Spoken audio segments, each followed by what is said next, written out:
Qumran, Israel, localizado a orillas del Mar Muerto. Este valle escondía en sus cuevas una biblioteca de precioso valor histórico para la posteridad. ¿Quiénes escribieron los rollos del Mar Muerto? ¿Qué mensaje contenían? En búsqueda de la verdad sobre este descubrimiento, aquí comienza Evidencias.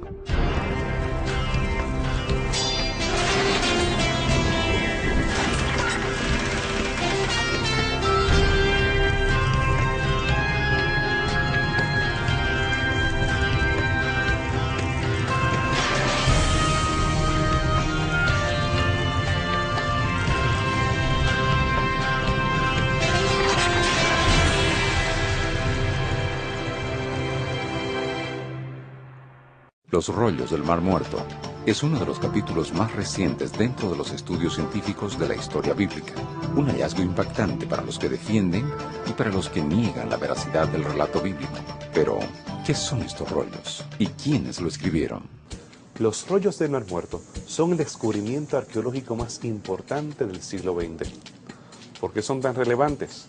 Porque antes del año 1947 solamente teníamos copias de la Biblia que databan de unos 1000 años después de Cristo, hablando acerca de copias de la Biblia hebrea. Así que muchas personas arguían que algunos de estos escritos habían sido acomodados después de los eventos para tratar de responder a las profecías que los cristianos aseguran que se cumplían en la vida de Jesús. Por esa razón, los rollos del Mar Muerto fueron revolucionarios. Se descubrieron accidentalmente en 1947 por unos beduinos que andaban por ahí circulando por las cavernas que hay en las proximidades del Mar Muerto. La geografía del Mar Muerto es muy interesante, es muy árida y tiene unas especies de murallones, ¿no? Donde hay cuevas. Y se los llama así los rollos del Mar Muerto porque fueron encontrados en la orilla noroccidental de este mar, que es la finalización o el desemboque o desembocadura del río Jordán. El río Jordán que nace en el Líbano y hace un recorrido de unos 150 kilómetros y termina en esa fosa que se llama el Mar Muerto, 400 metros debajo del nivel del mar. Los rollos del Mar Muerto fueron descubiertos por un joven beduino. He tenido el privilegio de conocer a varias de las personas que estuvieron en toda la drama de ese descubrimiento hace unos 60 años atrás, 60 y poco. En el año 1947, este jovencito tiró una piedra. Y cuando tiró esa piedra quebró algo. Él pensaba que tal vez era oro, porque muchos de estos niños, hasta los días de hoy, buscan elementos o artefactos que han sido enterrados por mucho tiempo para venderlos. Así que él va y qué chasco, solamente encuentra algunas vasijas y encuentra algunos fragmentos de cuero, similares a los que tenemos aquí. Estos fragmentos de pergamino, de cuero viejo, con tinta, a los ojos de él, pues no eran muy significativos. Él los tomó y se los llevó a un sacerdote. Al principio no se los quisieron comprar, así que iba a llevárselos a un hombre que hacía sandalias. Iba a terminar este material en sandalias, en los pies de muchos beduinos, o de varios beduinos, allá en el cercano oriente, hasta que este hombre, este sacerdote, vaya reconociendo la importancia potencial de estos rollos y los compró. A partir de allí fueron expediciones arqueológicas. Vincent fue el primero y después el más famoso de todos es un francés, Rolando de Vaux, un sacerdote, si no recuerdo mal, es del orden de los dominicos, que fue el gran investigador y arqueólogo que siguió excavando y trabajando y descubriendo nuevos manuscritos en esas cavernas del Mar Muerto. Los rollos del Mar Muerto es un cuerpo de escritos que se componen de escritos similares a los que tenemos en la Biblia, el Primer Testamento o el Antiguo Testamento. Tenemos escritos que son conocidos como los libros apócrifos también. Y también, en tercer lugar, tenemos rollos o escritos de una secta llamada los esenios, que vivía en esa parte, la parte sur-oeste del Mar Muerto, donde hoy se encuentra el Estado de Israel. Y los esenios eran un grupo de eruditos, muchos de ellos de descendencia sacerdotal, que se fueron a una comuna en la cual ellos interpretaban que pronto habría una guerra entre los hijos de la luz y los hijos de las tinieblas. Ellos tenían que prepararse, así que esta comunidad de hombres se dedicaban a escribir la Biblia y escribir escritos apocalípticos, los cuales hablaban acerca de esta guerra entre el bien y el mal. Allí ellos vivieron, tenían sus construcciones, tenían sus casitas, sus fortalezas. Parece que eran una comunidad judía ascética, puritana, separados de las poblaciones, separados de las masas.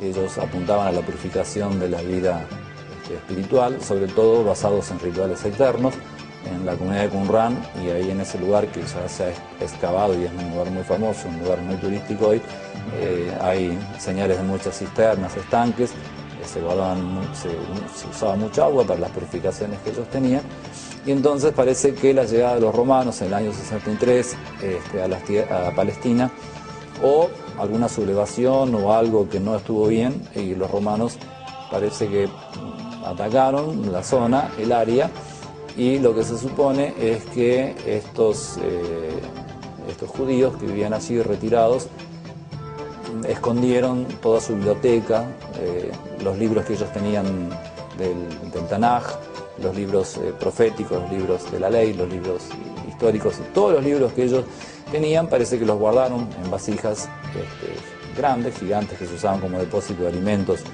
o de líquidos o lo que fuera, y los escondieron en las cuevas propias de la zona. Ellos tal vez entendían que eso era parte de los eventos de los últimos días, la guerra entre los hijos de la luz y los hijos de las tinieblas. Ellos pensaban que después de ellos batallar y luchar hasta la muerte, de ser necesario, aunque ellos pensaban tener la victoria contra los romanos, ellos finalmente serían liberados de una manera sobrenatural o poderosa.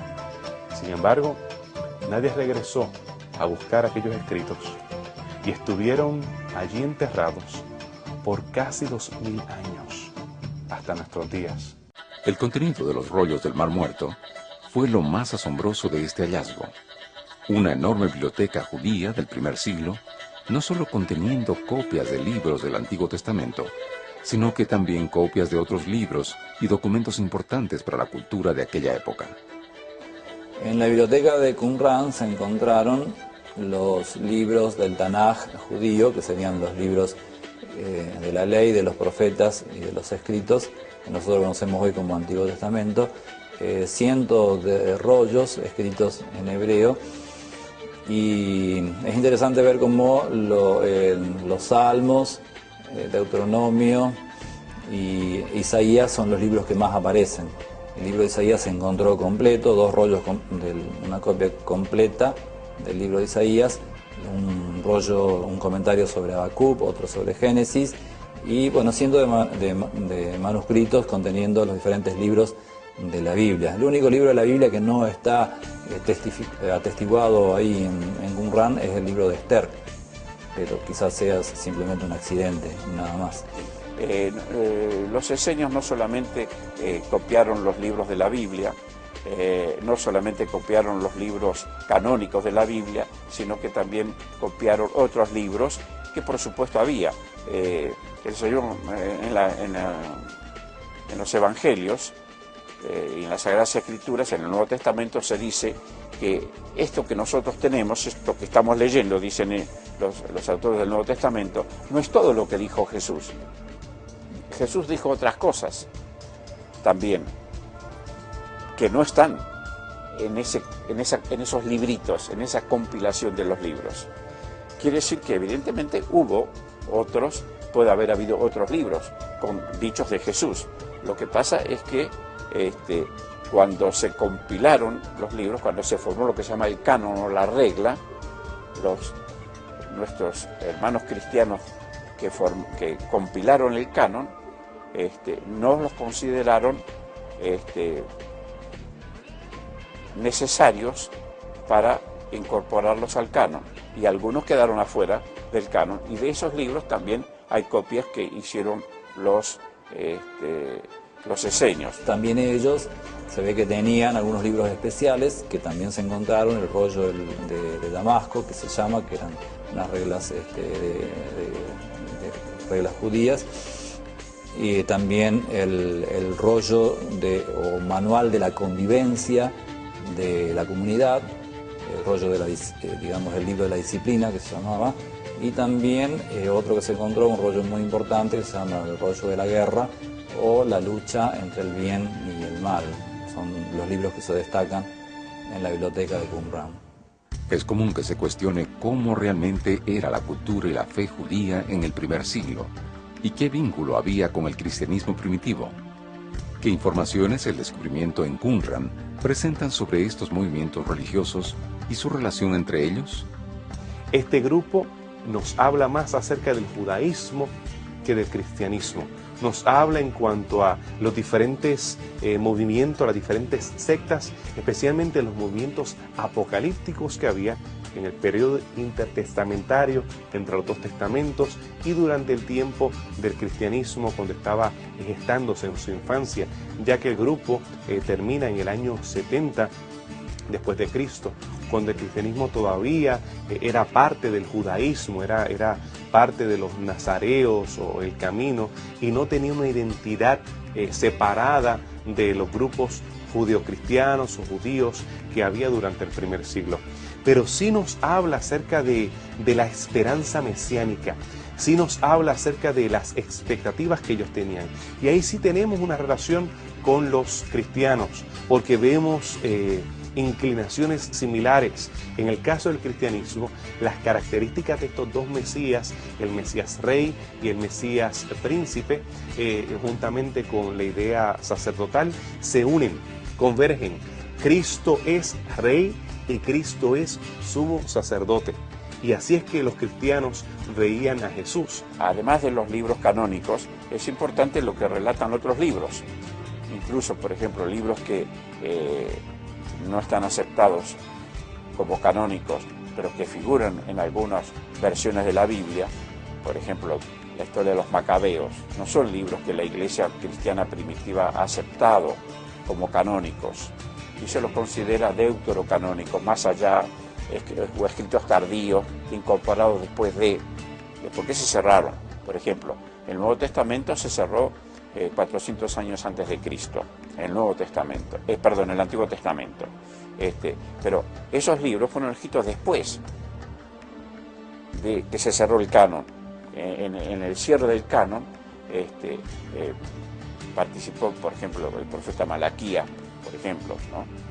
Miqueas y algunos otros. Entonces, después se incorporaron escritos que está demostrado que son del periodo griego, por ejemplo, y no del periodo hebreo.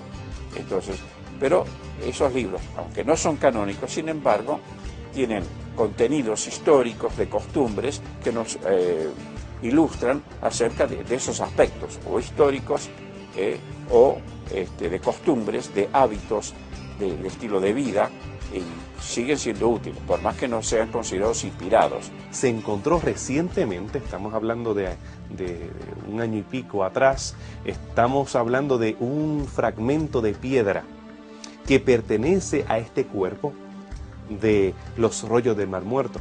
Allí hay referencia a un Mesías que muere y resucita al tercer día. La Biblia es enfática que la resurrección es esencial para la fe cristiana, y aparentemente también era esencial en la fe judía, lo que nosotros podemos corroborar en el libro de Ezequiel con la profecía del valle de los huesos secos. Durante esa visión, los huesos, las personas muertas, son otra vez reestructuradas anatómicamente, y se le da el soplo de vida. Así que ahí vemos converger el cristianismo y el judaísmo con la esperanza de la vida eterna.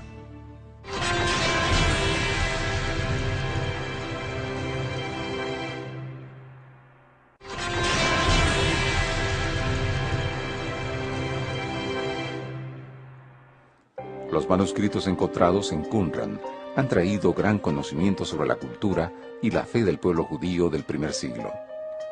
También fueron importantes para confirmar la presencia de los esenios en la región del Mar Muerto. Pero, ¿qué importancia tuvieron estos escritos para la veracidad y la comprensión de la Biblia? Creo quizás lo que más aportaron estos rollos, porque justamente a través de los años, ¿cierto?, los científicos han puesto siempre en duda en cuanto a ciudades, en cuanto a costumbres, en cuanto a algunos acontecimientos. Todavía hoy en día, ¿cierto?, se sigue pensando, y hay críticos que ponen tremendas dudas en cuanto a ciertas situaciones que presenta la palabra de Dios. Estos rollos justamente afirman que eso es veracidad, y afirman algo que es quizás lo más importante, por lo menos para mí, en el sentido de qué concepto había en la época de Cristo en cuanto justamente al Antiguo Testamento, qué se creía, cuál era, ¿cierto?, que había en la cultura en cuanto a la verdad que se sostenía. En realidad, hacia atrás se tenían muy pocos manuscritos para saber cómo era la Biblia antes de ese tiempo, y la pregunta que siempre existía, ¿cómo era la Biblia en los tiempos de Cristo? Entonces había como una inquietud por saber si la Biblia hebrea en los tiempos de Cristo era la misma que la Biblia hebrea que se tenía hoy. Bueno, para el cristianismo, digamos que su base está puesta en el Antiguo Testamento, aunque tenemos el Nuevo Testamento, pero fue muy bueno el descubrimiento de los rollos del Mar Muerto, porque se logra comparar digamos, toda la escritura que se tenía hasta el año 1000, los rollos más antiguos que teníamos, con aquellos rollos del Mar Muerto que databan 200 años antes de Cristo o 100 años después de Cristo. Entonces se logra ver que la Biblia que se tenía en los tiempos de Cristo era, por así decir, comparable a la Biblia que teníamos desde el año 1000 por lo menos hasta ahora, que lo que testifica el manuscrito o el códice de Leningrado. Así que por eso uno puede decir, bueno, estos rollos fueron parte de los escritos que el mismo Maestro, que el mismo Jesús leyó. Y esa es la importancia que tienen tanto estos rollos, es decir, son parte de la cultura o de la teología o del ambiente cristiano de la época de Cristo. Eso es lo que se sostenía, eso es lo que se hablaba, y esa es la mayor importancia que guarda, en saber que cuando el Maestro habla, justamente el escrito estaba hablando del contenido de rollos similares o idénticos a estos rollos que fueron descubiertos. Yo he tenido el privilegio de estar detrás de las murallas de algunos de estos lugares donde se encontraban estos rollos, tanto en Princeton, New Jersey, como en Jerusalén, en el área donde se encuentran los franciscanos, y he tenido el privilegio de compartir en varias ocasiones con uno de los últimos hombres que estuvo desde el proyecto inicial hasta nuestros días. Le ha dedicado toda su vida a estos rollos, y él publicó el último volumen en el año 2007 de los rollos del Mar Muerto. Así que nosotros sí podemos tener el cuerpo completo de esos escritos que han sido inalterados a través de los siglos.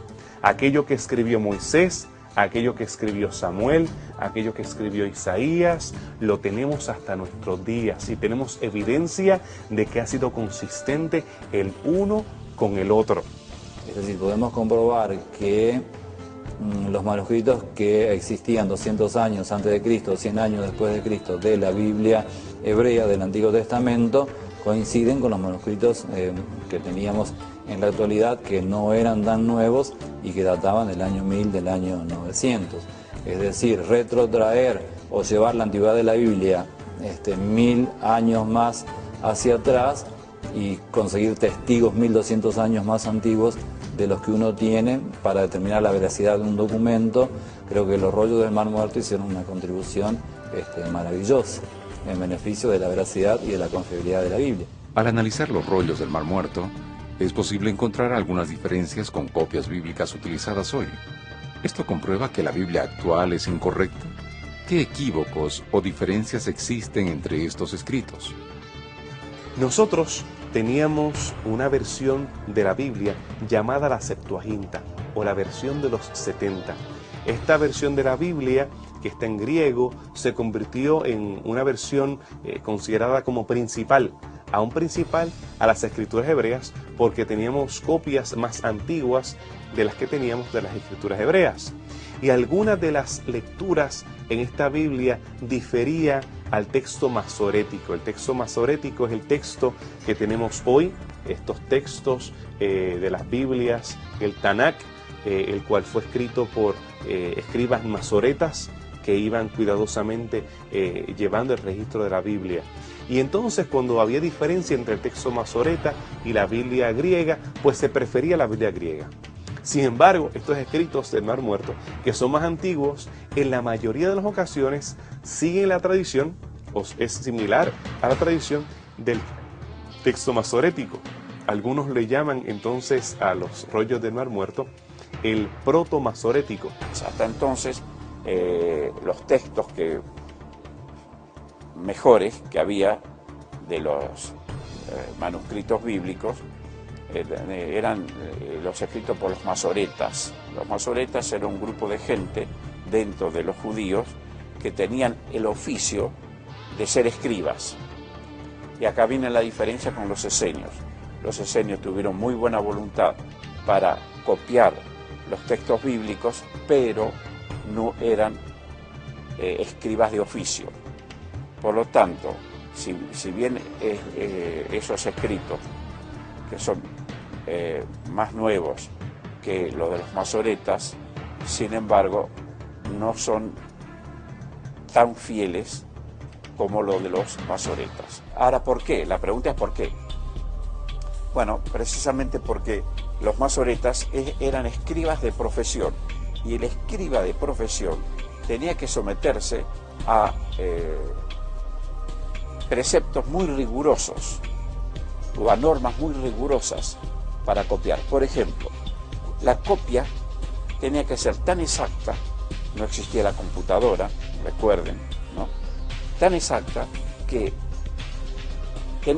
cada página que copiaban tenía que ser exactamente igual al original, en número de líneas, en número de caracteres y en el lugar en que estaba cada carácter y cada palabra. Un preciosismo espectacular, además de todos los demás detalles que tenían que tener en cuenta, ¿no? Eran escribas de profesión. Por eso la diferencia. En cambio, los esenios era gente de buena voluntad que puso lo mejor que pudo para preservar esos textos sagrados, pero no eran profesionales. Ahí está la diferencia entre un profesional y un aficionado. Hay algunas variaciones lingüísticas, pero el contenido, la esencia, la veracidad es idéntica. Entonces eso nos da tranquilidad de decir que a pesar de los años, del correr de diferentes escribas, se mantuvo justamente la fidelidad en los manuscritos y el mensaje no cambió. Y eso nos da tranquilidad más en el mundo que vivimos hoy, en un mundo posmoderno donde se nos dice, bueno, la verdad absoluta cayó, ya no hay más verdades. Bueno, a lo largo de la historia se nos muestra que sí, hay verdades que siempre están firmes y que debemos justamente tenerlas en cuenta, y que justamente estos escribas tuvieron mucho cuidado en escribir para que no sea falseado el mensaje justamente de la palabra de Dios. Por un lado, aunque tienen diferencias no fundamentales con las mejores copias, como son más antiguos, estos datan del siglo II antes de Cristo, validan la veracidad del texto. Del texto bíblico que nosotros tenemos en la actualidad. Cuando nosotros leemos la Biblia que tenemos ahora y leemos esos manuscritos del Mar Muerto, algunos de los libros, Isaías por ejemplo, no encontramos variedades fundamentales. Quiere decir que eso nos afirma de que el texto bíblico que llegó hasta nosotros es realmente y contiene la palabra de Dios, por el cuidado que han tenido en su copia. Por más, insisto, que los esenios no eran los copistas, digamos, de oficio u oficiales.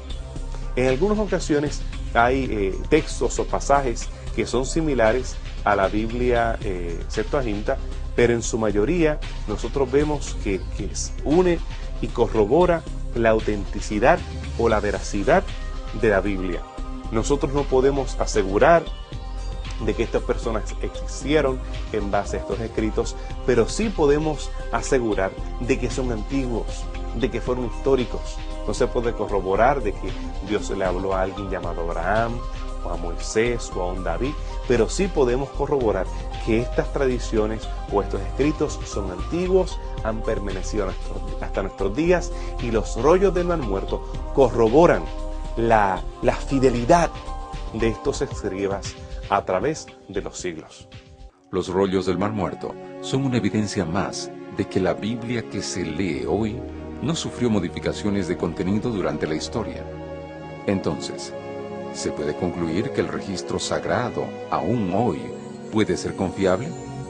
Definitivamente sí, porque la Biblia es confiable por dos razones. Por una razón interna, que tiene que ver con la experiencia que nosotros mismos podemos tener con la Biblia al leerla. Es decir, la Biblia en sí misma como libro me encanta, me apasiona y llena la necesidad de mi alma, que es una cuestión puramente espiritual, interna y subjetiva. Ahora, si es por los objetivos, históricamente es confiable, no hay otro libro en el mundo que esté más atestiguado históricamente que la Biblia. Justamente lo que veníamos diciendo de los rollos del Mar Muerto, eso es maravilloso, es increíble pensar que nosotros podemos tener copias de un libro que amamos y que queremos, y tenemos copias de este libro que datan de 2200 años, contando desde ahora hacia atrás. Es maravilloso. Que si hay algún cambio o hay alguna modificación entre un escrito, entre una traducción y la otra, entre un rollo y el otro, son insignificantes. Algunos dicen, justamente los más especialistas, hablan de insignificancias literarias, pero que no guardan justamente ningún, digamos así, importancia en el mensaje de que la palabra de Dios quiere darnos a nosotros. Así que por un lado, de decir, nos tranquiliza, y saber que la fidelidad estamos allí. Una vez escuché de un profesor, ¿no?, que la inspiración, ¿cierto?, no solamente tuvo que ver allí cuando el profeta fue inspirado para escribir, sino también en la continuidad del Espíritu Santo trabajando justamente en mantener esa verdad pura. Cuando un escriba tomaba, ¿cierto?, del profeta o del patriarca esos escritos, ¿cierto?, originales, lo traducía, ¿cierto? Y es tan importante justamente lo que el profeta escribió, como también lo que justamente el escriba también escribió en su rollo. Es decir, ahí vemos la obra del Espíritu Santo trabajando, ¿cierto?, para que llegue un mensaje puro, limpio, no trastocado. El mundo hubiera seguido leyendo la Biblia como lo hacía en el mundo cristiano, hablo por supuesto, como lo hacían en los primeros siglos del cristianismo, otra hubiera sido la humanidad. Porque en realidad, insisto, la Biblia no solamente tiene razón, sino que la Biblia cambia a los seres humanos. Y hay un principio fundamental en la Biblia que es contrario a lo que se aplica hoy en la sociedad. Hoy todos los sociólogos, los políticos, nos dicen que hay que cambiar la sociedad para que cambie el ser humano. La Biblia dice todo lo contrario. La Biblia dice que hay que cambiar al ser humano para que cambie la sociedad.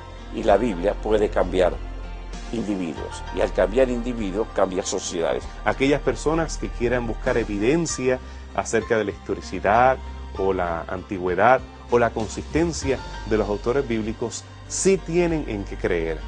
Pero la mayoría de los cristianos no se dejan basar su experiencia solamente en lo que nosotros como arqueólogos le podamos ofrecer. Ustedes, en su relación con el cielo, tienen que entonces pedirle ese milagro de la fe, esa experiencia sobrenatural de la que nosotros no podemos ayudar en base a nuestros descubrimientos o en base a nuestro análisis. Y en su relación con el cielo, ustedes determinar si la Biblia es veraz para tu vida.